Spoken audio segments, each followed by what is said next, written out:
Bruce Lee faces a real dilemma. He's on the verge of stardom in the United States with a projected TV series on the horizon, but he's just achieved superstardom as a film actor here in Hong Kong. So what does he choose, the East or the West? It's a kind of problem most budding movie actors would welcome. It's the Pierre Burton Show, the program that comes to you from the major capitals of the world. This edition comes to you from Hong Kong. And Pierre's guest is the man who taught karate, judo, and Chinese boxing to James Garner, Steve McQueen, Lee Marvin, and James Coburn. The newest Mandarin superstar, known in the West for his appearances in Batman, The Green Hornet, Ironside, and Longstreet. His name is Bruce Lee, and he doesn't even speak Mandarin. And here's Pierre. Well, how can you play in Mandarin movies if you don't even speak Mandarin? How do you do that? Well, first of all, I speak only Cantonese. Yeah. So, I mean, there is quite a difference as far as pronunciation and things like that go. So somebody else's voice is used, right? Definitely, definitely. You just make the words. Doesn't that sound strange when you go to the movies, especially in Hong Kong, in your own town, and you see yourself with somebody else's voice? Well, not really, you see, because most of the Mandarin pictures done here are dubbed anyway. They're dubbed anyway? Anyway. I mean, disregard. I mean, they shoot without sound. So it doesn't, you know, make any difference. Your lips never quite make the right words, do they? Yeah, well, that's where the difficulty lies, you see. I mean, in order to, because the Cantonese have a different way of saying things, you know, I mean, different from the Mandarin. Yeah. So I have to find, like, something similar to that and keep a kind of a feeling going behind that. Something that matching the Mandarin deal. Like the old silent days. Complicated? Like the old silent days. But I gather in the movies made here, the dialogue is pretty stilted anyway. Yeah, I agree with you. I mean, see, to me, a motion picture is motion. Yeah. I mean, you got to keep the dialogue down to the minimum. Did you look at many Mandarin movies before you started playing in the first one? Yes. What did you think of them when you saw them? Quality-wise, I mean, I have to admit that it's not quite up to the standard. However, it is growing, and it is getting higher and going toward that standard, that what I would term quality. They say the secret of your success in that movie, The Big Boss, which was such a success, you rocketed you to stardom in Asia, was that you did your own fighting. As an expert in the various martial arts in China, what did you think of the fighting that you saw in the movies that you studied before you became a star? Well, I mean, definitely in the beginning, I had no intention or whatsoever that what I was practicing and what I'm still practicing now would lead to this to begin with. But martial art has a very, very deep meaning as far as my life is concerned, because as an actor, as a martial artist, as a human being, all these I have learned from martial art. Maybe for our audience who doesn't know what it means, you might explain exactly what you mean by martial art. Right. Martial art include all the combative arts like karate or karate, judo, Chinese kung fu or Chinese boxing, whatever you call it. All those. You see, like Aikido, Korean, I can go on and on and on. But it's a combative form of fighting. I mean, it's not, some of them became sport, but some of them are still not. I mean, they use, for instance, kicking to the groin, jabbing fingers at the eyes, and things like that. No wonder you're successful in the Chinese movies. Are full of this kind of action anyway. They needed a guy like you could... Violence, man. So you didn't have to use a double when you moved into the motion picture world here. You did it all yourself. Right. Can you break 5 or 6 pieces of wood with your hand or your foot? I'll probably break my hand and foot. But tell me a little bit... you set up a school in Hollywood, didn't you, for people like James Garner and Steve McQueen and the others? Yes. Why would they want to learn Chinese martial arts? Because of a movie role? Not really. I mean, most of them, you see, to me, at least the way that when I teach it, all type of knowledge ultimately means self-knowledge. So therefore, they're coming in to... and ask me to teach them not so much of how to defend themselves or how to do somebody in, Rather, they want to learn to express themselves through some movement, be it anger, be it determination, or whatsoever. So in other words, what I'm saying, therefore, is that he is paying me to show him in combative form the art of expressing the human body. Which is acting, in a sense, isn't it? Well... Or it would be a useful tool for an actor to have. It's... I mean, it might sound too philosophical, but it's unacting acting or acting unacting, if you...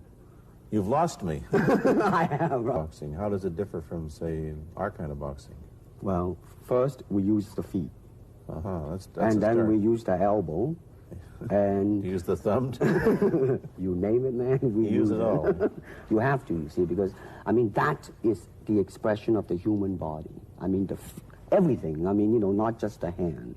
And when you're talking about combat, well, I mean, if it is a sport, now you're talking about something else. You have regulations, you have rules. But when you're talking about fighting as it is, no rules. With no rules. Not real fighting. Well, then, baby, you better train every part of your body. And when you do punch, now I'm leaning forward a little bit, hoping not to hurt any camera angle. I mean, you got to put the whole hip into it and snap it and get all your energy in there and make this into a weapon. I don't want to tangle you in any dark that right now. You came at me pretty fast there.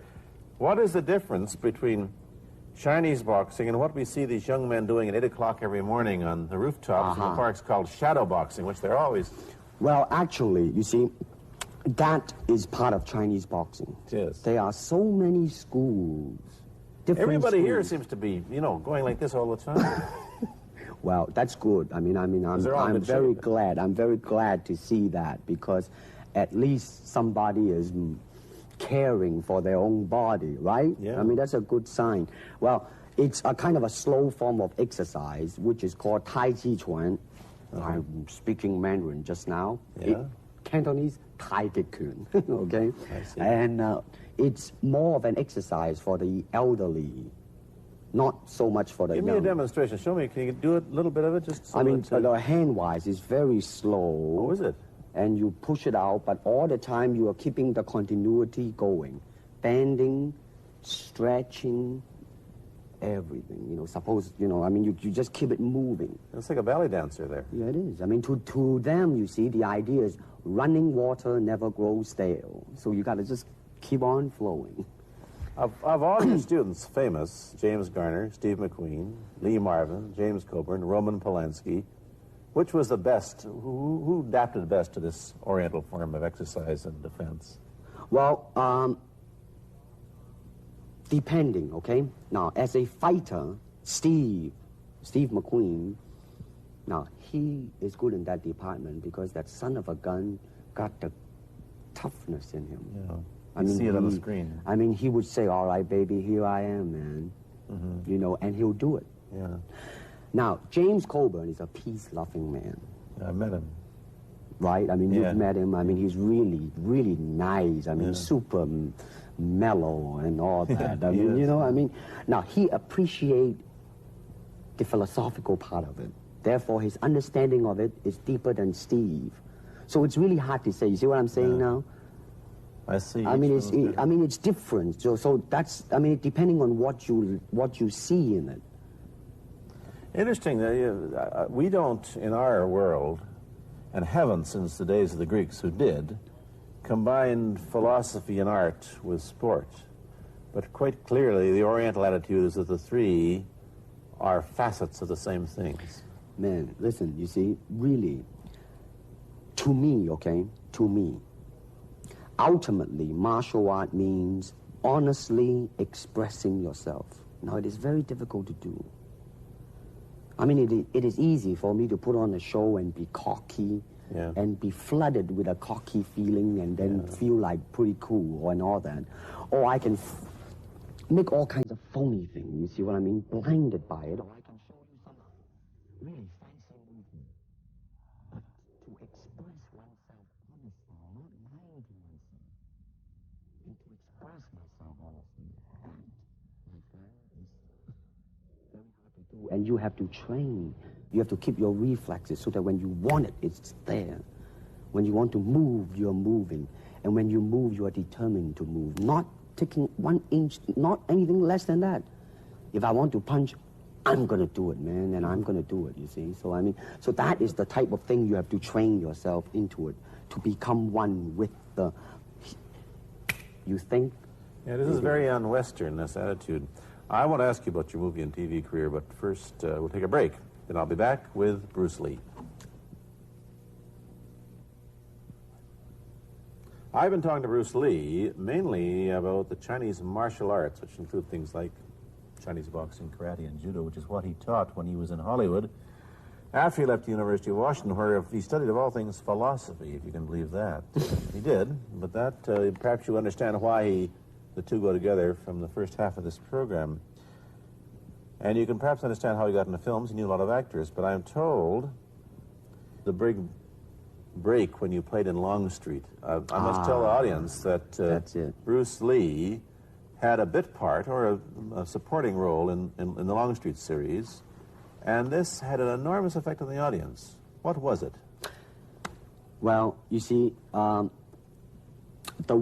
title of that particular episode of Longstreet is called The Way of the Intercepting Fist. Now, I think the successful ingredient in it was because I was being Bruce Lee. Yourself. Myself, right. And did that part, just express myself, like I say, honestly express myself at that time. And because of that, I brought, favorable mentioning in, like, New York Times, which says, like, the Chinaman, who incidentally came off quite convincingly enough to earn himself a television series, and so on and so on and so forth. Can you remember the lines by Sterling Siliphant, the key lines? He's one of my students, you know that. Was he too? Yes. Too bad. Everybody is your student. But you read, there were some lines that expressed your philosophy. I don't know if you remember them or not. I remember that. Let's hear. This is what it is, okay? You're talking to Longstreet, played by James Francesca. I said, empty your mind. Be formless, shapeless, like water. Now, you put water into a cup, it becomes the cup. You put water into a bottle, it becomes the bottle. You put it in a teapot, it becomes the teapot. Now, water can flow, or it can crash. Be water, my friend. Like that, you see? Oh, I see. I get the idea. I get the power behind it. So, now, two things have happened. First, there's a pretty good chance that you'll get a TV series in the States called The Warriors, in which you use, what, the martial arts in a Western setting? That was the original idea. Now, Paramount, I did Longstreet for Paramount, and Paramount wants me to be in a television series. On the other hand, Warner Brother wants me to be in another one, but both of them, I think, they want me to be in a modernized type of a thing. And they think that Western idea is out. But whereas you want to do the Western, eh? I want, because you see, I mean, how else can you justify all these punching and kicking and violence except in that period of the West? I mean, in nowadays, I mean, you don't go around on the street kicking people or punching people. Because if you do, that's it. I mean, I don't care how good you are, But this is true also of the Chinese dramas, which are mainly costume dramas. They're all full of blood and gore over here. You mean here? Yeah. Well, unfortunately, you see, I hope that the picture I am in would either explain why the violence was done, whether right or wrong or whatnot. But unfortunately, pictures, most of them here, are done mainly just for the sake of violence. You know what I mean? Like, fighting for 30 minutes, get stabbed 50 times. Well, I'm fascinated. Let me give you your microphone back. I'm fascinated that you came back. I am a martial artist. You came back to Hong Kong on the verge of success in Hollywood and full of it. And suddenly, on the strength of one picture, you become a superstar. Everybody knows you. You have to change your phone number. You get mobbed in the streets. Now, what are you going to do? Are you going to be able to live in both worlds? Are you going to be a superstar here, or one in the States, or both? Well, let me say this. First of all, The word superstar really turned me off, and I'll tell you why. Because the word star, man, is an illusion. It's something what the public calls you. You should look upon oneself as an actor, man. I mean, you would be very pleased if somebody say, hey, man, you are a super actor.